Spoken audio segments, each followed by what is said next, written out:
नमस्कार दोस्तों, target with PS Parihar channel में आपका स्वागत है। सुबह की इस वीडियो में ऐसी सूचनाएं होती हैं जो विभिन्न समाचार पत्रों पर छाई हुई होती हैं और विद्यार्थियों के लिए आवश्यक होती हैं।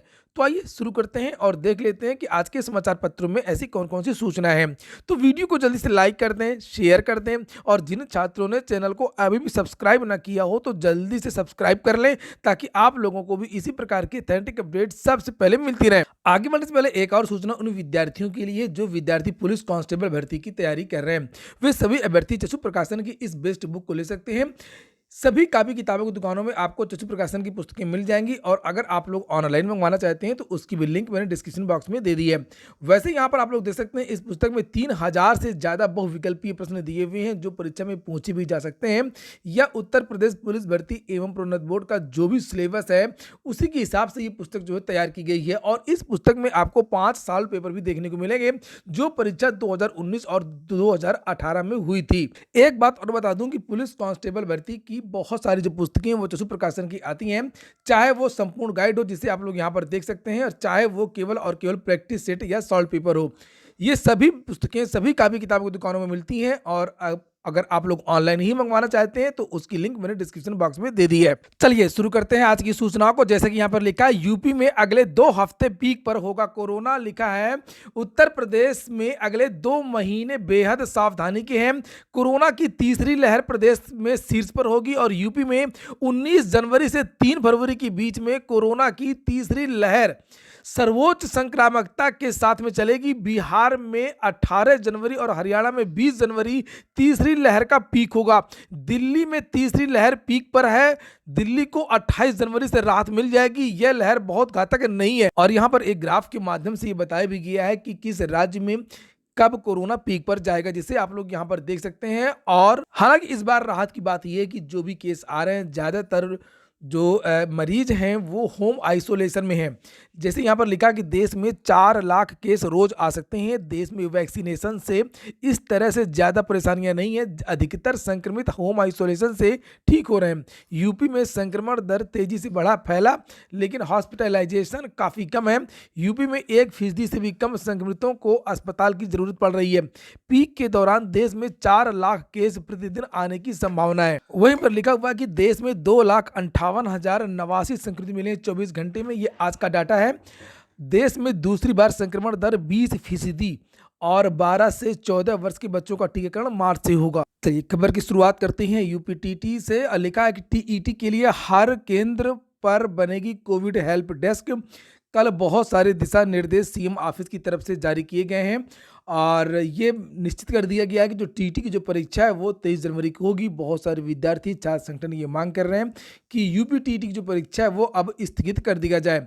यहाँ पर लिखा है कि 23 जनवरी को होने वाली यूपी टीटी 2021 की तैयारियों को लेकर के प्रमुख सचिव बेसिक शिक्षा दीपक कुमार मंगलवार दोपहर 12 बजे से ऑनलाइन समीक्षा बैठक करेंगे। सचिव परीक्षा नियामक प्राधिकारी अनिल भूषण चतुर्वेदी ने प्रदेश के सभी जिला विद्यालय निरीक्षकों और बेसिक शिक्षा अधिकारियों को वीडियो कॉन्फ्रेंसिंग में उपस्थित रहने के निर्देश दिए हैं। वहीं पर कल बहुत सारे जो दिशा निर्देश हैं जो जारी किए गए उसके बारे में भी यहाँ पर सूचनाएं लिखी हुई हैं कि अपर मुख्य सचिव अवनीश कुमार अवस्थी ने टीईटी के आयोजन के संबंध में सोमवार को सभी कमिश्नर, पुलिस आयुक्त, डीएम और एएसपी को निर्देश दिए हैं। केंद्रों पर पर्याप्त संख्या में थर्मल स्कैनर और ऑक्सीमीटर की व्यवस्था रखी जाएगी।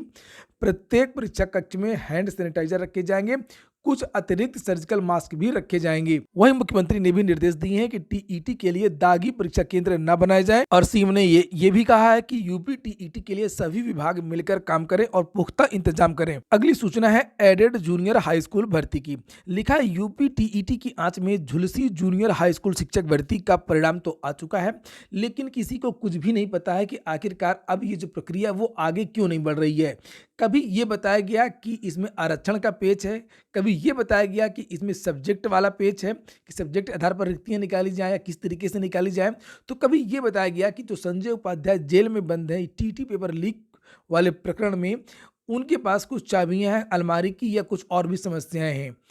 उनकी गिरफ्तारी हो चुकी है और कुछ चीज़ें उनसे प्राप्त करनी है। तो वहीं पर कुछ लोगों का कहना है कि जो पूरा कार्यालय है वो अब टीटी परीक्षा कराने पर लगा हुआ है, इसलिए किसी को फुर्सत नहीं है कि कोई एडेड जूनियर हाई स्कूल भर्ती की तरफ देखे, क्योंकि विभाग वही है और वही विभाग एडेड जूनियर हाई स्कूल भर्ती करवाता है और वही विभाग यूपी टीईटी या जो प्राथमिक शिक्षक भर्ती इत्यादि को वो करवाता है, इसलिए किसी के पास फुर्सत नहीं है।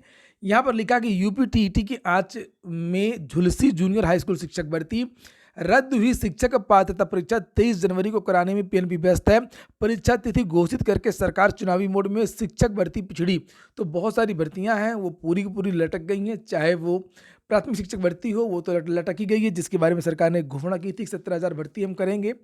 और एडिड जूनियर हाई स्कूल भर्ती भी 6800 जो सूची है वो भी लटक चुकी है। उसी के बारे में यहाँ पर लिखा हुआ है कि 15 नवंबर 2021 को एडिड जूनियर का परिणाम घोषित किया गया था। इसके 13 दिन बाद यूपी टीईटी प्रस्तावित थी, जिसे कराने की जिम्मेदारी पीएनपी की थी। और यहाँ पर लिखा हुआ है कि जूनियर हाई स्कूल शिक्षक भर्ती के सफल अभ्यर्थियों की सूची कहीं पीछे रह गई और यूपी टीईटी का पर्चा लीक हो गया, जिसके कारण से ये भर्ती प्रक्रिया लटक गई। पीएनपी में पूछने पर भी कोई कुछ भी नहीं बता रहा कि आखिरकार ये भर्ती कब पूरी होगी। लिखा है कोई भी कर्मचारी, कोई भी व्यक्ति कुछ भी बोलने को तैयार नहीं है। अगली सूचना है, सहकारी बैंक में भर्ती घोटाले में दर्ज किया जाएगा आरोपितों पर मुकदमा। समाजवादी पार्टी की सरकार थी 2012 से लेकर के 17 तक। जम कर करके भर्तियों में भ्रष्टाचार हुआ करता था। विद्यार्थियों का जैसा कि कहना है कि भर्तियां बहुत निकलती थी, तो भर्तियां बहुत निकलती थी लेकिन किसी भी योग्य छात्र का चयन नहीं हो पाता था। यही कारण है कि सपा सरकार में जो भर्तियां हुई थी उनकी बहुत सारी जांचें चल रही हैं। चाहे सहकारी बैंक यानी कोऑपरेटिव बैंकों में भर्तियां आई थी उसकी बात हो, चाहे सिंचाई विभाग की भर्तियों की बात हो, या यूपी ट्रिपल एससी की बात हो, या उत्तर प्रदेश लोक सेवा आयोग की भर्तियों की बात हो। और सबसे अच्छी बात यह है कि वो भर्ती उतनी ही जल्दी पूरी होती थी जिसमें जितना ज़्यादा भ्रष्टाचार होता था।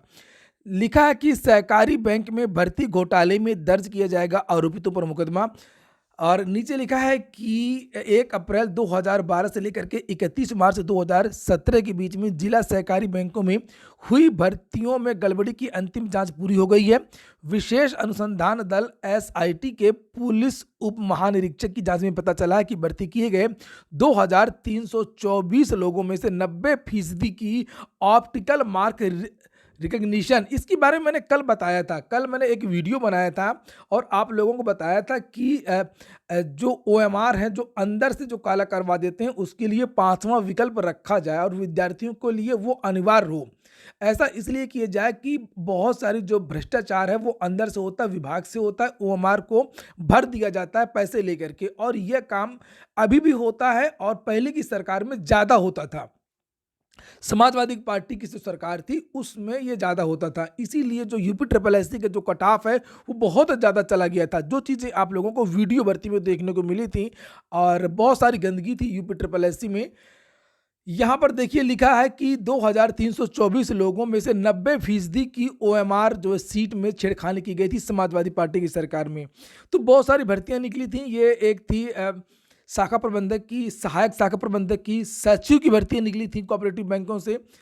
और यहाँ पर देखिए लिखा, प्रक्रिया में गड़बड़ी करते हुए एक जाति विशेष के लोगों के साथ साथ अपने करीबियों व सगे संबंधियों की भर्ती में की गई थी। तो जाति विशेष की जिस बात हो रही है वो भी कुछ खास क्षेत्रों की बात हो रही है। ऐसा नहीं कि उस जाति विशेष के पूरे उत्तर प्रदेश के लोगों को चयन हो जाता हो, इसलिए केवल कुछ खास जिलों के लोग ही उसमें चयनित हुए। मैं खुद बहुत सारे लोगों को जानता हूँ जो चयनित हुए हैं। कोऑपरेटिव बैंकों की भर्ती की मैं बात कर रहा हूँ, कोऑपरेटिव बैंकों की भर्ती की।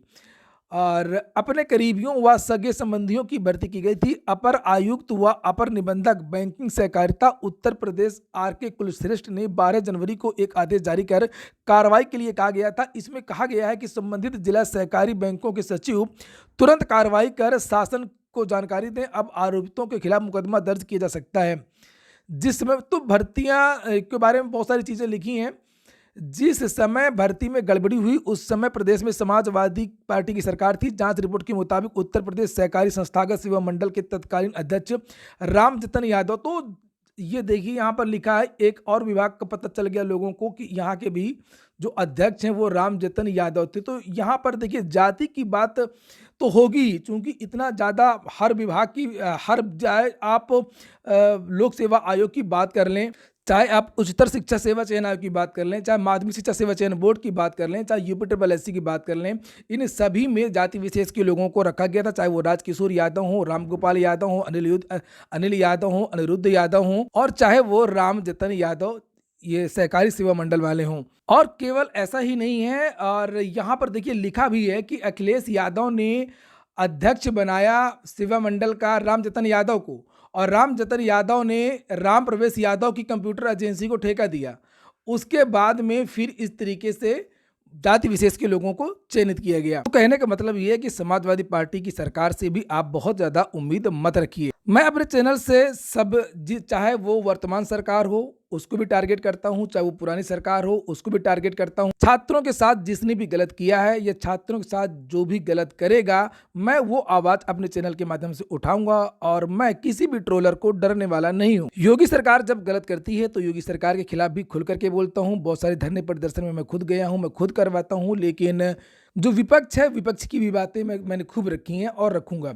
यहाँ पर लिखा है, नई भर्तियों का बड़ा इंतजार। कोरोना प्रकोप के बावजूद उत्तर प्रदेश लोक सेवा आयोग ने वर्ष 2021 में व्यापक भर्तियां निकाली हैं। हर भर्ती को समयबद्ध तरीके से पूरा करा करके उसका अंतिम परिणाम भी जारी कर दिया है। ऐसे में काफ़ी भर्तियां ऐसी हैं जिसमें योग्य अभ्यर्थी नहीं मिले हैं और पद खाली रह गए हैं। नई भर्ती के लिए प्रतियोगियों को लंबा इंतजार करना पड़ेगा। इसके पीछे प्रमुख कारण प्रदेश में विधानसभा चुनाव है। लिखा है कि जिन भर्तियों के जो पद हैं वो रिक्त रह गए हैं, उनमें उसका विवरण यहाँ पर दिया है। LT ग्रेड के 3241 पद रिक्त रह गए हैं। PCS 2019 में 19 पद खाली रह गए थे। PCS 2020 में 11 पद खाली रह गए थे। RO ARO में 43, ASO में 15, JEE 2013 में 480, अर्थ सांख्यिकी अधिकारी निरीक्षक वाली भर्ती में 231, एलोपैथिक चिकित्सा अधिकारी में 311, डेंटल सर्जन के 60। तो इस तरीके से जितनी भी भर्तियां इस साल हुई हैं, तो बहुत सारे जो पद खाली रह गए हैं, इन्हीं पदों को भरने की यहाँ पर मांग हो रही है। वहीं पर पिछली सरकार ने जितना भ्रष्टाचार किया था, बहुत ज़्यादा भ्रष्टाचार किया था समाजवादी पार्टी की सरकार ने, तो उसके बाद में छात्रों ने बहुत सारे आंदोलन भी किए थे। उसका लाभ मिला था भारतीय जनता पार्टी को। सीधी सी बात ही है, भाजपा को ही मिलेगा क्योंकि वो सबसे बड़ी पार्टी हो रही थी। लेकिन भाजपा की जो सरकार ने छात्रों का कुछ किया नहीं, कुछ भी नहीं किया। एक तो बड़ी परीक्षाएं जरूर करवाई शिक्षक भर्ती की, और जो करवाना पड़ा उनको सुप्रीम कोर्ट या हाई कोर्ट की वजह से, यानी कि शिक्षक भर्ती चाहे वो माध्यमिक की हो, चाहे वो TGT, चाहे वो प्राथमिक की हो। उसके बाद में कोई भी साधारण स्नातकों के लिए कोई भर्तियां नहीं आई। जांच प्रक्रिया ऐसे ही चलती रही, CBI इत्यादि की कुछ हुआ नहीं, जिससे छात्र बहुत ज़्यादा नाराज हैं। लगभग सभी छात्र नाराज हैं योगी सरकार से। सबसे बड़ी बात तो ये कि उत्तर प्रदेश में कोई विकल्प नहीं है कि भाजपा को हटा दें, सपा को हटा दें, तो फिर किसको वोट दें। भाजपा को हटाएंगे, सपा वो महाभ्रष्ट है। सपा को हटा दें, भाजपा को ले आएं, तो भाजपा को देख ही चुके हैं 5 साल में भाजपा ने कुछ नहीं किया है, सन्नाटा, जीरो। तो एक ये बड़ी समस्या उत्तर प्रदेश में। यहाँ पर देखिए लिखा है, उत्तर प्रदेश लोक सेवा आयोग ने पारदर्शिता के नाम पर तमाम नियम बदल दिए। प्रतियोगी छात्रों को कोई जानकारी नहीं दी। अभ्यर्थी इन बदलावों से परेशान। लोक सेवा आयोग ने जो लगातार तुगलकी फरमान जारी किए थे, सब्जेक्ट को हटाया, 13 गुना विद्यार्थी, इंटरव्यू और कट ऑफ नहीं बताना है, और मार्कशीट नहीं बतानी है, सूचना के अधिकार के तहत समय पर जानकारी नहीं देनी है, बहुत सारी चीज़ें ऐसी बदलाव किए हैं। उसका विद्यार्थी विरोध कर रहे हैं, और वहीं पर विद्यार्थियों का कहना है कि CBI जांच भी कुछ नहीं हुआ। APS 2010 मामले में अभी तक FIR दर्ज हो चुकी है, लेकिन गिरफ्तारी नहीं हुई है। PCS 2015 का क्या हुआ जब पेपर लीक हुआ था।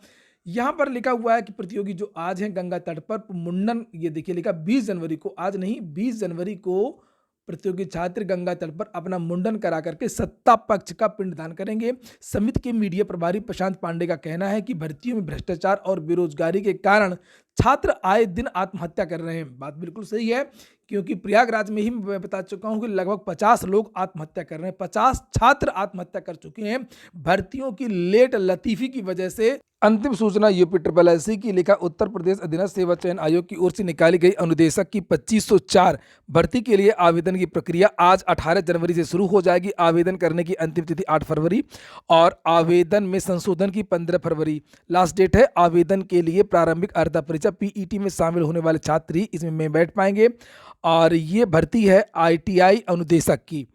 तो ठीक है दोस्तों, ये हो गया आज का वीडियो। अगर आपको अच्छा लगा हो तो लाइक कर दें। जिन छात्रों ने चैनल को सब्सक्राइब ना किया, सब्सक्राइब कर लें। पूरा वीडियो सुनने के लिए बहुत बहुत धन्यवाद।